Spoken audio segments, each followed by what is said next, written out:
যুক্তরাষ্ট্রের ফ্লোরিডায় দ্বিতীয় দফায় উদ্ধার হওয়া দেহাবশেষ যে বাংলাদেশি শিক্ষার্থী নাহিদা সুলতানা বৃষ্টির তা নিশ্চিত করেছে পুলিশ। পরিবারের বরাতে শুক্রবার এ তথ্য জানিয়ে এক বিজ্ঞপ্তিতে ওয়াশিংটনে বাংলাদেশ দূতাবাস বলেছে, আজ নাহিদা সুলতানা বৃষ্টির ভাইকে ফ্লোরিডার পুলিশ ডিপার্টমেন্টের পক্ষ থেকে ফোন করে নিশ্চিত করা হয়েছে যে উদ্ধারকৃত দ্বিতীয় লাশটি বৃষ্টির।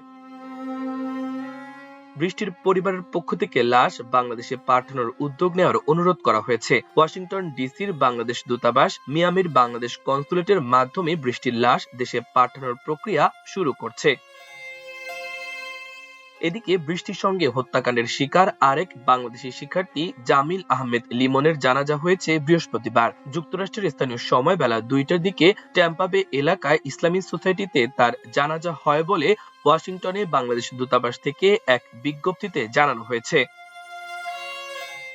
লিমন ও বৃষ্টি দুজনেই ছিলেন ইউনিভার্সিটি অব সাউথ ফ্লোরিডার পিএইচডির শিক্ষার্থী। বিশ্ববিদ্যালয়ের সহপাঠী এবং স্থানীয় বাংলাদেশি কমিউনিটির লোকজন লিমনের জানাজায় অংশ নেন। মায়ামির বাংলাদেশ কনসুলেটের কনসাল জেনারেল এবং লিমনের খালাও সেখানে উপস্থিত ছিলেন। লিমনের লাশ বাংলাদেশে পাঠানোর প্রক্রিয়া চলছে। বাংলাদেশ দূতাবাস জানিয়েছে, লিমনের কফিন নিয়ে 2রা মে রাত 8টা 50 অরল্যান্ডো থেকে রওনা হবে এমিরেটস এয়ারলাইন্সের একটি ফ্লাইট। দুবাইয়ে ট্রানজিট হয়ে 4 মে সকাল 8টা 40 ঢাকায় শাহজালাল বিমানবন্দরে পৌঁছাবে তার লাশ।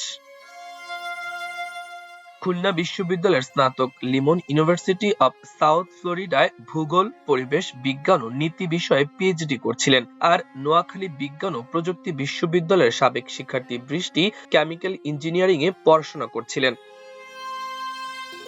16 এপ্রিল সকাল থেকে তাদের কোনো খোঁজ পাওয়া যাচ্ছিল না। তাদের ফোন বন্ধ পেয়ে এবং কোনোভাবে যোগাযোগ করতে না পেরে পরিবারের পক্ষ থেকে বিশ্ববিদ্যালয় এলাকার পুলিশের সঙ্গে যোগাযোগ করা হয়। পরে গত 24 এপ্রিল স্থানীয় একটি সেতুর কাছ থেকে লিমনের ক্ষতবিক্ষত লাশ উদ্ধার করে পুলিশ। তারপর পুলিশ বৃষ্টির পরিবারকে ফোনে জানায় তাকেও হত্যা করা হয়েছে।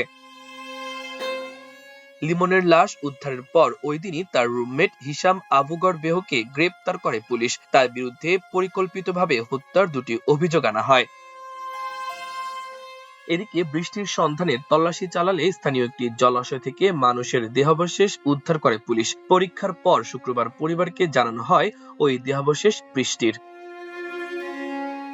লিমনের ছোট ভাই জুবায়ের আহমেদ বাংলাদেশ থেকে ফ্লোরিডার একটি সংবাদ মাধ্যমকে বলেছেন, লিমন ও বৃষ্টির প্রেমের সম্পর্ক 4.5 বছরের। তারা বিয়ে করার সিদ্ধান্ত নিয়েছিলেন। পরিবারের পক্ষ থেকেও দ্বিমত ছিল না। তবে উচ্চশিক্ষা শেষ করেই তারা বিয়ের কাজটি সারতে চেয়েছিলেন, কিন্তু তার আগেই ঘটল মর্মান্তিক ঘটনা। মাল্টিমিডিয়া ডেস্ক, আমার দেশ।